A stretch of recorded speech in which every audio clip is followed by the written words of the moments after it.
ایک شخص کا بیان ہے، ایک مرتبہ میں اتنا محتاج ہو گیا کہ بھوک مٹانے کے لیے مجھے مٹی کھانی پڑتی تھی، بالکل کچھ کھانے کوئی نہیں تھا، پھر بھی بڑی بھوک لگتی تھی۔ سوچا کوئی ایسا شخص مل جائے جو مجھے کھانا کھلا دے۔ چنانچہ میں ایک ایسے شخص کی تلاش میں ایران کے شہر اہواز کی طرف روانہ ہوا، حالانکہ میرا کوئی جاننے والا نہیں تھا۔ میں نے سوچا وہاں جاؤں گا تو شاید کوئی ایسا سخی انسان مل جائے۔ دریا کے کنارے پہنچا تو کوئی کشتی نہیں تھی۔ اچھا تھا یہ بندہ بڑا وہمی، بات بات میں بدشگونی لیتا تھا، کہتا کوئی کشتی نہیں ہے دریا میں، یہ تو بڑی بدفالی ہے۔ پھر مجھے کشتی نظر آئی تو اس میں سوراخ تھا، کہتا یہ تو دوسری بدفالی، پہلے تو کشتی نہیں تھی، اب کشتی ملی تو سوراخ والی بھی ہے۔ کشتی میں بیٹھ گیا تو جب میں نے اس کے کشتی چلانے والے کا نام پوچھا، کہتا ہے میرا نام دیوزادہ ہے۔ کہتا ہے تو تیسری بدفالی ہے، کشتی کا ملاح بھی جو ہے اس کا نام ہی دیوزادہ ہے، عربی میں اس کو شیطان کہتے ہیں دیوزادہ کو۔ اب کشتی پہ سوار ہو گیا، دریا کے دوسرے کنارے پر پہنچا تو کہتا ہے میں نے آواز لگائی کہ اے بوجھ اٹھانے والے مزدور میرا سامان لے چلو۔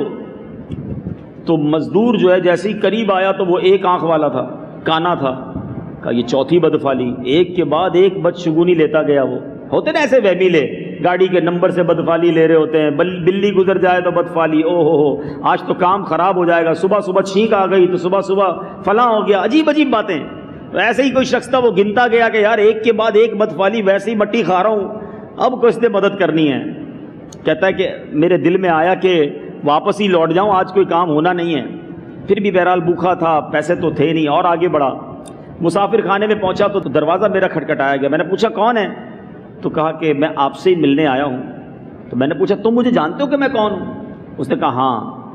میں نے دل میں کہا یہ مجھے جاننے والا یا تو کوئی بادشاہ کا نمائندہ آیا یا کوئی دشمن ہی آیا جان لینے کے لیے۔ بہرحال کچھ دیر سوچنے کے بعد کہتا ہے میں نے دروازہ کھولا، اب وہ شخص آیا اور کہتا ہے مجھے فلاں شخص نے آپ کے پاس بھیجا ہے، پیغام دیا ہے کہ میرے آپ سے کچھ اختلاف تو ضرور ہیں مگر اخلاقی حقوق کی ادائیگی ضرور ہی ہے۔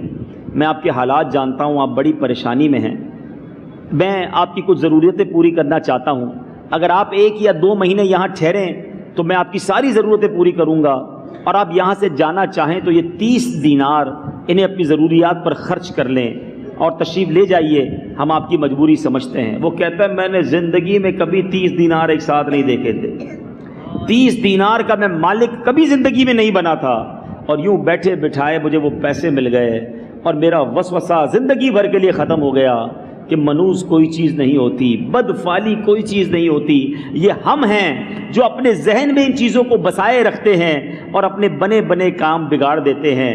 ہر حال میں اللہ کا شکر ادا کر کے بسم اللہ شریف پڑھ کے اپنے کاموں کی اگر ہم ابتدا کیا کریں، اچھی نیتوں سے اپنے کام کیا کریں تو رب کریم ان کاموں کو پورا فرما دیتا ہے۔